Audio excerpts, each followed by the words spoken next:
Hey everybody, thanks for joining us again for another edition of Coffee Break with your Chamber Chicks. It's Kayla.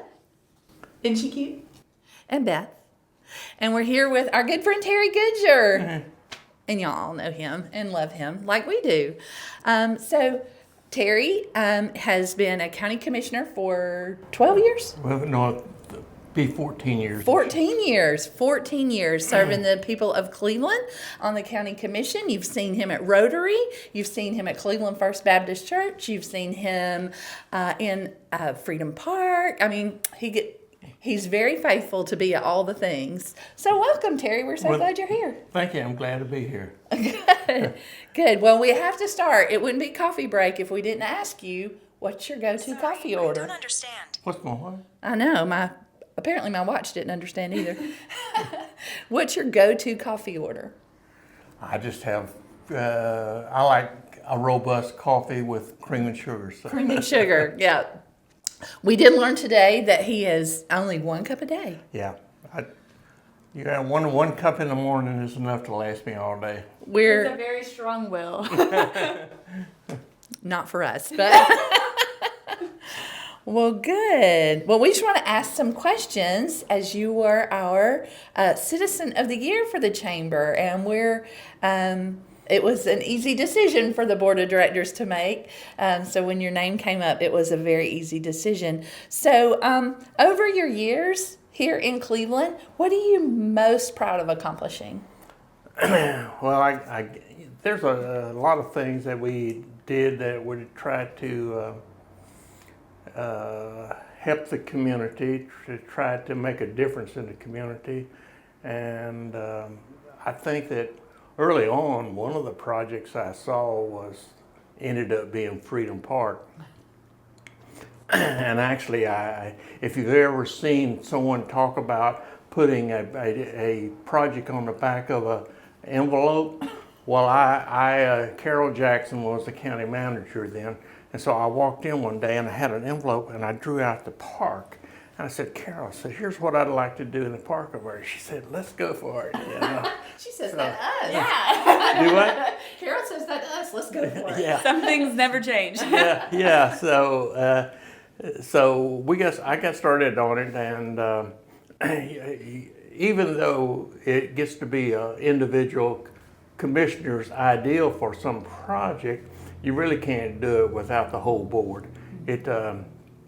And initially we had like $550,000 in our hotel motel money, and I thought, well, this is the money that I was going to use for that.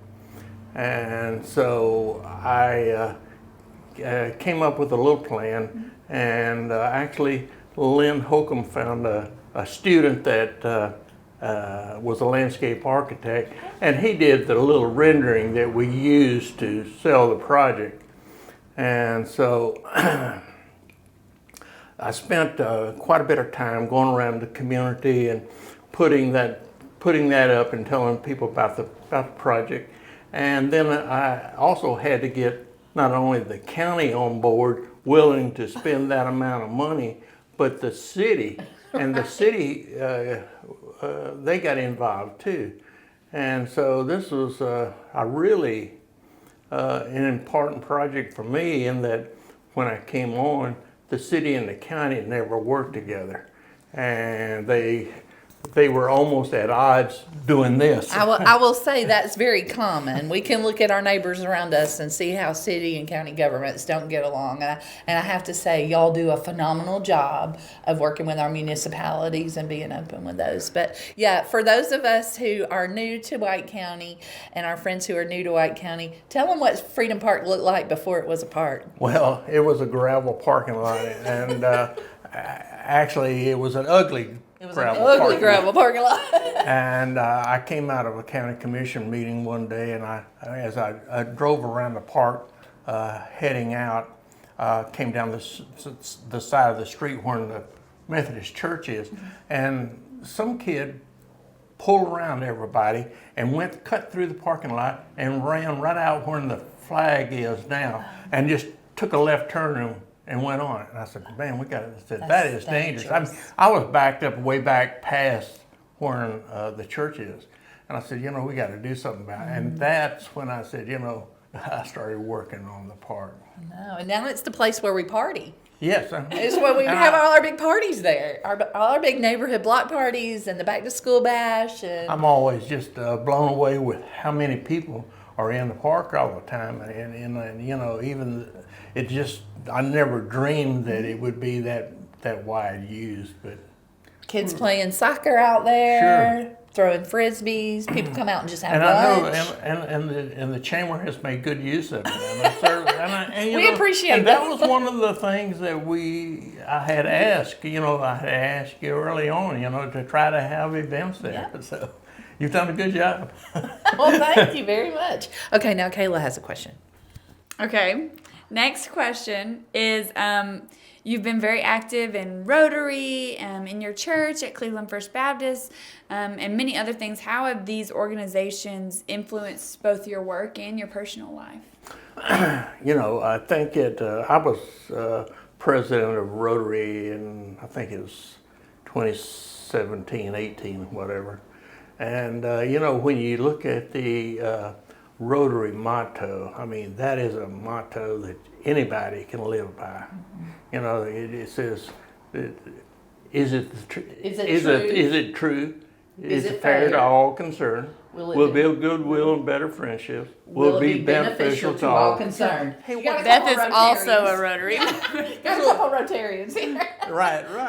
So what's wrong with that? That is a statement that you can live by. It's also, you look at it as being a very Christian statement too. It is. So It's just morally sound. so I think that that and the fact that the people that you're associated with in Rotary are civic-minded people that are wanting to do what's good for the community, and they certainly give you support on those type things.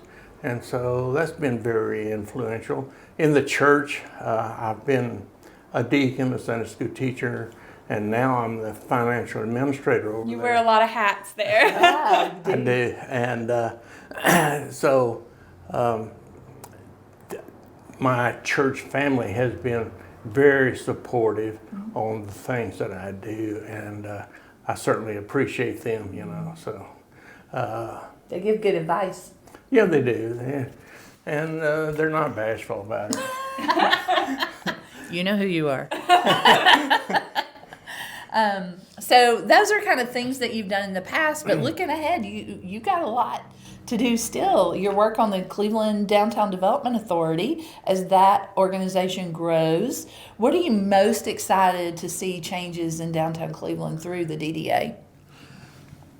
Well, I've been on the DDA for a long time, I think since about 2008, and early on, the city didn't really want the DDA to do anything.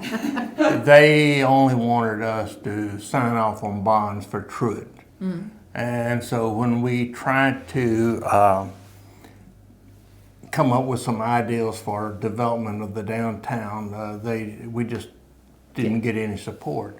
However, there's a lot of support there now, and we appreciate that. And of course, the whole catalyst for developing downtown will be what happens with the Nick's hardware store. Yeah. Because that is the catalyst that's what happens there will probably dictate how the rest of the square gets developed. Yeah. We spend a lot of time on that piece of property, Yeah, don't we? yeah, we have. And of course, we understand, we have private owners there, and they need to get what they need to get. And then, of course, developers are trying to see how they can make it work. And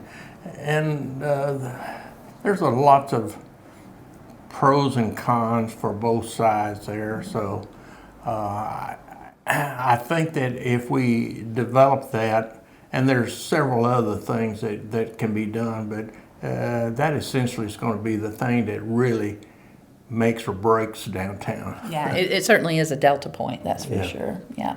And we'll continue to work on Sure, that sure. project until we get just the right fit, because Cleveland deserves just the right fit. So you've been involved in lots of different aspects of local government. How important do you think it is for the community to be involved in their local government? Well, I go to the city council meeting all the time. I'm a citizen of the city, so I go to the city council meeting and I listen to hear what's going on and get an idea about what's going to be happening in the city.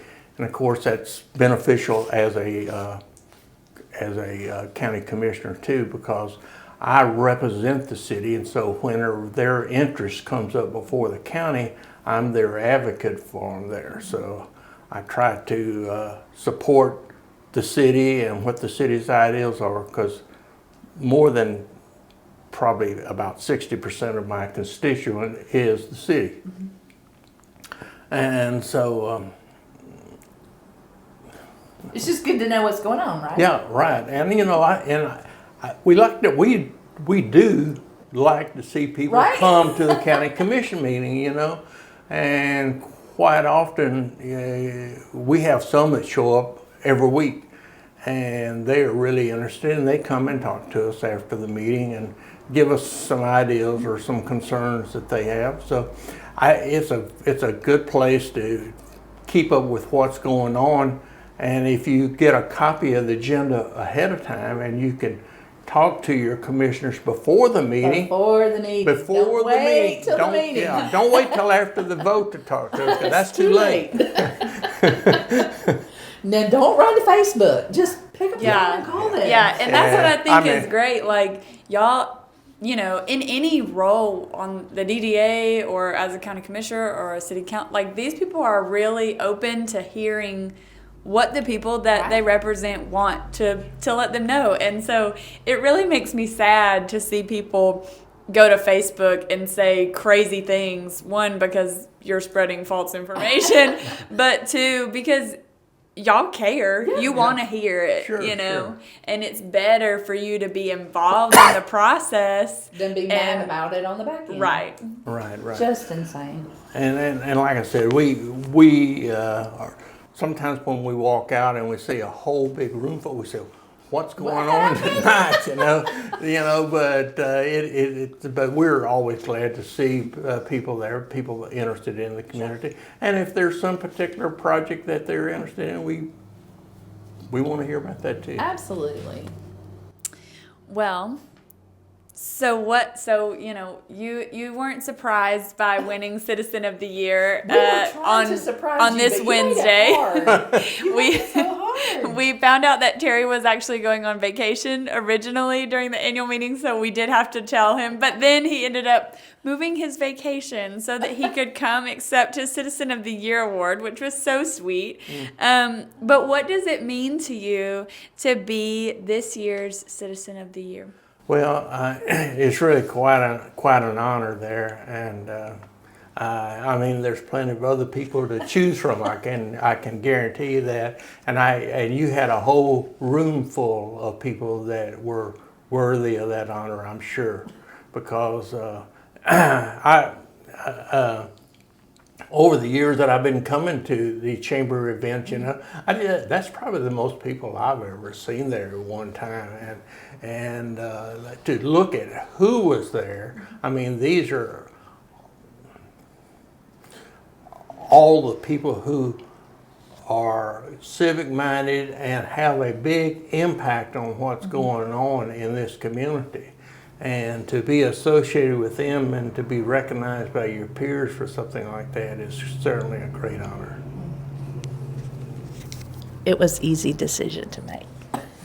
It really was. Okay. I just love this man so much. He's so sweet. Can I tell a story? Sure. So, can I tell a story? Do we have time? Yeah. I mean, I don't make the rules here. Do we know what the story Yeah, is? it's a good story. We were having lunch, a small group of people, and it was just a small group of us, and we were having lunch. And I asked Terry if he would say the prayer over lunch, and he said, glad to do it. And these were pretty influential people at the table. And he said, I'll never forget it. He said, Dear Lord, let our yes be yes and our no be no. And I have always remembered that about you, that always knew where you stood. And you were always open to any information that you may not have had. You were always willing to listen and consider that before you make your decision. And I just think the world of that. I mean, you can't ask for anything more out of an elected representative than those two things. Like, your yes was always yes, and your no was always no. If he didn't say anything, then I had room for negotiation. Well, I just hadn't made my mind up. That's right. That was room for negotiation. So what do you think the chamber has done well? I'll tell you, the chamber has certainly grown, and I'll tell you, you have done a great job. But like I said, the number of people who are involved in chamber events now is just really a feather in your cap, in the chamber's cap right here, because y'all have done a great job. And I think most people that come into town, they'll probably say, well, let's go to the visitor center or the Chamber of Commerce, because that's what I did when I was going. Yeah. I know where to go. A wise decision. But y'all have great information, and I tell you, for someone that is considering a new business in the community, come into the chamber and find out, and you're going to get some good information. I'm going to tell you, some of the information that you give us, even as commissioners all the time, about statistics and about business and stuff like that, especially, with the splosh coming up. Mm-hmm. And you're always giving us information that 64% of the splosh dollars come from the tourists. And so, that's always a no-brainer right there. We're very unique. There's a few counties in North Georgia like this, but we're very unique throughout the state in that our splosh dollars are funded by tourists. Yeah. And most other places, they sometimes don't vote for the splosh because they're the ones having to fund it. Right, they're funding it themselves. And it is a unique place where White County is located. We draw from Hall County sales, people from Hall County that come in to Cleveland to shop, from Habersham that come into Cleveland shop, from Lumpkin County. All of our neighbors around us come into our community to shop. And so it's not just people staying overnight in a cabin or coming to a wedding or something like that. It's your neighbors in Hall and Habersham and Lumpkin, yeah. Towns and Union. They all come through here and buy gas and eat lunch and do all kinds of things that are contributing to your spots. And when you look at kind of a little map of the counties in northeast Georgia, you gotta go through White County. White County is right in the center. We're the hub of everything going on. And that's one reason we have constantly said, when we have an opportunity to bring a regional headquarters to White County, this is where it needs to be. Yeah, we are. You got to go through White County to get anywhere, really. Well, good. Well, that's all we have. Thank you so much for taking time with us today, Terry. And that's all we've got for this edition of Coffee Break with your Chamber Chicks. From your favorite Chamber Chicks. We're your favorite. You can thank us later. Bye, y'all.